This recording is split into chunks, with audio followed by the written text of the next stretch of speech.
ఎక్సెల్లా global study abroad summit 2024 జరగబోతోంది. ఫిబ్రవరి 11న ఉదయం 10 గంటల నుంచి సాయంత్రం 5 గంటల వరకు తాజ్ డెక్కన్, బంజారా హిల్స్, హైదరాబాద్ లో.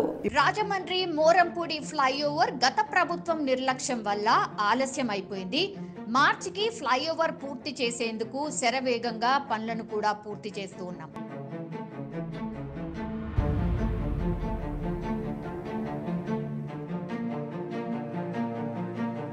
టీడీపీ ఎమ్మెల్యే బుచ్చయ్య చౌదరికి ఫ్లైఓవర్లో ఎన్ని పిల్లర్లు ఉంటాయో అసలు తెలుసా?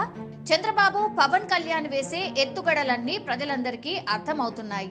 ఢిల్లీ పెద్దన పర్మిషన్ కోసం గేట్ల వద్ద కాపలా కాస్తున్నారు.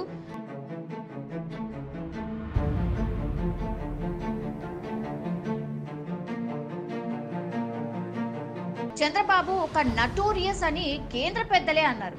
సో అమిత్ షా తిరుపతి దర్శనానికి వస్తే కాన్వాయ్ పైకి చెప్పులు విసిరించిన వ్యక్తి చంద్రబాబు. సిద్ధం అనే స్లోగన్ మాది. తెలుగుదేశం కూడా సిద్ధం అంటోంది. వారికంటూ ఒక ఎజెండా లేదు. కేంద్ర ప్రభుత్వంతో సఖ్యతగా ఉంటూనే మేము రాబట్టాల్సిన నిధులు రాబడుతున్నాం.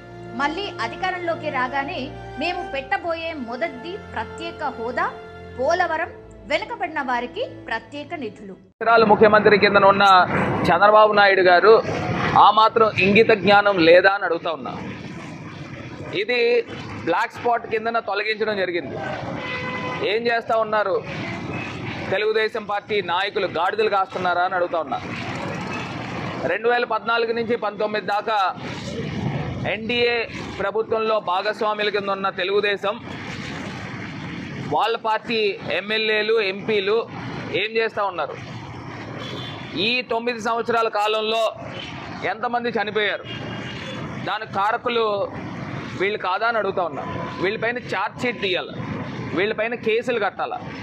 పాపం కడుపు కోతతో ఉన్న వాళ్ళ కుటుంబ సభ్యులందరూ కూడా వీళ్ళపైన కేసులు కట్టాలి.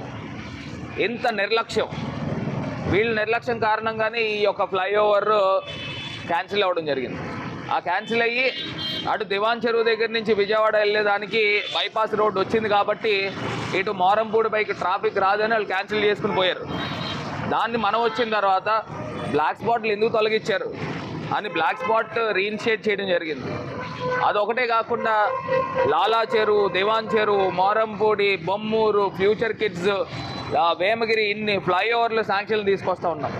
ఇది మార్చ్ నెలాఖరు లోపలనే ఇది కంప్లీషన్ చేసే కార్యక్రమం చేపడతా ఉన్నాం. శరవేగంగా డెవలప్ వర్క్ జరుగుతూ ఉంది. మరి ఒకసారి చూస్తే ఎన్నో టెక్నికల్ అంశాలు, కారణాలు ఏవేదైనప్పటికీ కానీ ఈ తెలుగుదేశం పార్టీ వాళ్ళని నిర్దాక్షిణ్యంగా రాజమండ్రి ప్రజలు ఎప్పుడు కూడా క్షమించరని కూడా ఈ సందర్భంగా తెలియపరుస్తూ, ఇది రాజమహేంద్రవరం ప్రజలకి ఈ ఫ్లైఓవర్, మోరంపూడి ఫ్లైఓవర్ ఎదురుగుండా అంబేద్కర్ గారి స్టాచ్యూ కూడా ఉంది. వారి సాక్షిగా ఇది రాజమండ్రి ప్రజలకు అంకితం చేస్తూ ఉన్నాము.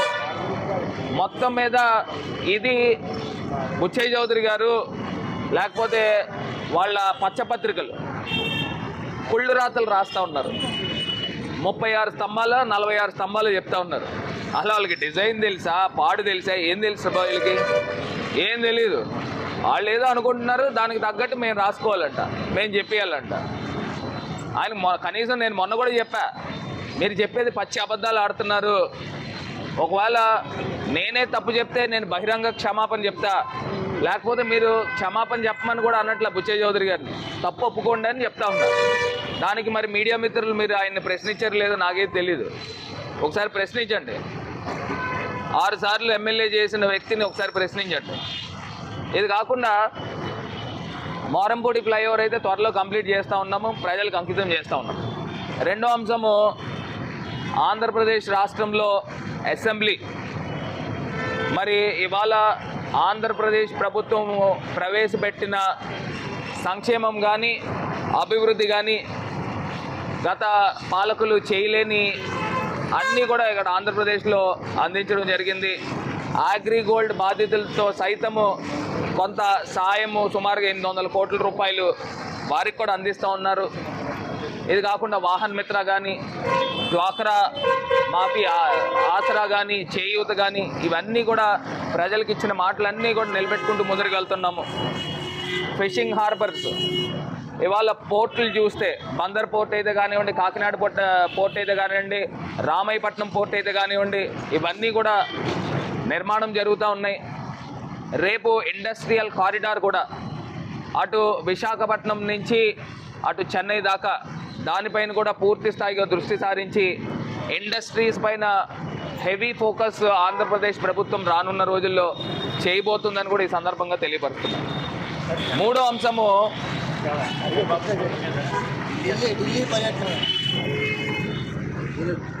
అంశము పవన్ కళ్యాణ్ గారు, చంద్రబాబు నాయుడు గారు వాళ్ళు రాజకీయ ఎత్తుగడలు ఏంటనేది అందరికీ అర్థమవుతూ ఉన్నాయి. కేవలం వాళ్ళు సింగిల్ పాయింట్ ఎజెండా ఏంటంటే మొత్తం అందరినీ కూడా కూడగట్టుకోవాలా, జగన్మోహన్ రెడ్డి గారి పైన సింహం పైన పోరాడాలి. గుంటనక్కలన్నీ చేరుతూ ఉన్నాయి సింహం పైన పోరాడడానికి. ఎప్పుడు సింహం అడవికి రాజే, ఖచ్చితంగా జగన్మోహన్ రెడ్డి గారు ఆంధ్రప్రదేశ్కి రాజు. అదే స్థాయిలో రేపు జగనన్న ప్రపంచం ఉండబోతూ ఉంది ఎన్ని పార్టీలు కలిసినప్పటికీ కూడా.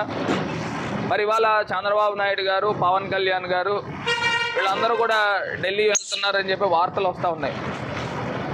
అంటే బీజేపీ పెద్దల అపాయింట్మెంట్ గురించి వాళ్ళు గేట్లు కాడ పడిగాపులు కాస్తూ ఉంటారు.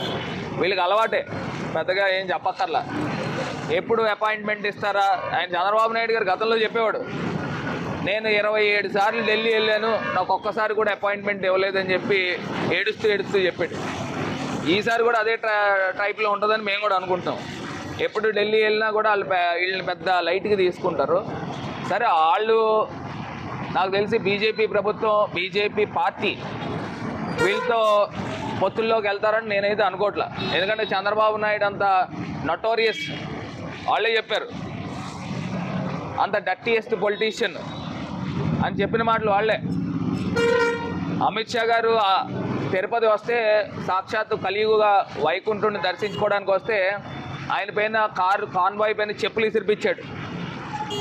ప్రధానమంత్రి గారిని ఎంత దూషించాలో నరేంద్ర మోడీ గారిని అంత దూషించాడు. అతనికి పెళ్ళి అవ్వలేదు, ఆయనకేం తెలుసు భార్య విలువ, ఆయనకేం తెలుసు పిల్లల విలువ అని చెప్పేసి దూషించిన మాట చంద్రబాబు నాయుడు గారు వాస్తవం కాదా అని అడుగుతూ ఉన్నారు.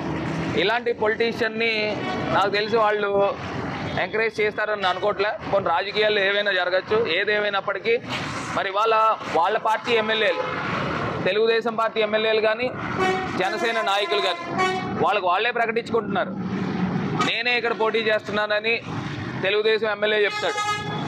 అదే రకంగా జనసేన పార్టీ అభ్యర్థులు కూడా నేనే ఈ స్థానానికి పోటీ చేస్తానని వాళ్ళు చెప్పుకుంటున్నారు. అంటే వీళ్ళకే క్లారిటీ లేదు. ఏది ఏమైనప్పటికీ కూడా నేనైతే చెప్పాలనుకున్నది ఒకటే, రాష్ట్ర ప్రజల్ని గమనించమని కోరుతా ఉన్నా. జగనన్న ఏదైనా మాట చెప్తే మాట నిలబెట్టుకునే నైజం జగన్మోహన్ రెడ్డి గారిది.